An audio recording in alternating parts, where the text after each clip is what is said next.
আসসালামু আলাইকুম সবাইকে। আবারও আমি আপনাদের মাঝে একটা ভিডিও নিয়ে আসলাম। খুবই একটা খারাপ ভিডিও। কারণ আমার যে অ্যালবিনো জোড়াটা, এই জোড়াটা হঠাৎ করে কেমন যেন আমার কাছে মনে হচ্ছে অসুস্থ হয়ে গেছে। আহ, তারা যে ধরনের টয়লেট করতেছে, তাদের টয়লেটটা আমার দেখে ভালো মনে হচ্ছে না। আহ, একটু আঠালো টাইপের টয়লেটটা, এবং আহ, এই টয়লেটটা তাদের পালকের সাথেই লেগে থাকে। তারা যখনই টয়লেট করে, এটা পালকের সাথে লেগে থাকে। আহ, যার জন্য আমি আসলে বুঝতেছি না যে এটার জন্য কি করা উচিত আমার, বা কি করতে পারি। কিন্তু ডিম পাড়ার আগে আমার মনে হয় না পাখির এই ধরনের কোনো সমস্যা হয়।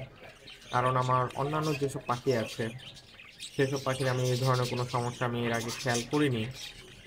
এই প্রথম আমি আমার অ্যালবিনোর এই সমস্যাটা দেখতেছি, যে টয়লেট হচ্ছে বাট সেই টয়লেটটা তাদের পালকের সাথেই লেগে আছে। আপনাদের মধ্যে যারা জানেন, আমাকে একটু হেল্প করেন, আমাকে একটু এর সমস্যাটার কারণটা বলেন, যেন আমি এটার সুচিকিৎসা করতে পারি। এই তো, সবাই আমার জন্য এবং আমার পাখিদের জন্য আল্লাহর কাছে দোয়া করবেন। আমি এবং আমার পাখি দুটোই যেন ভালো থাকে আল্লাহর রহমতে।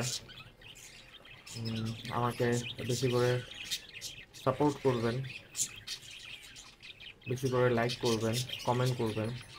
আর প্লিজ, আমি যে সমস্যার মধ্যে আছি সেই সমস্যাটা কিভাবে সমাধান করা যায় সেটার জন্য আমাকে সাজেশন দেবেন। সবাই ভালো থাকবেন। আল্লাহ হাফেজ।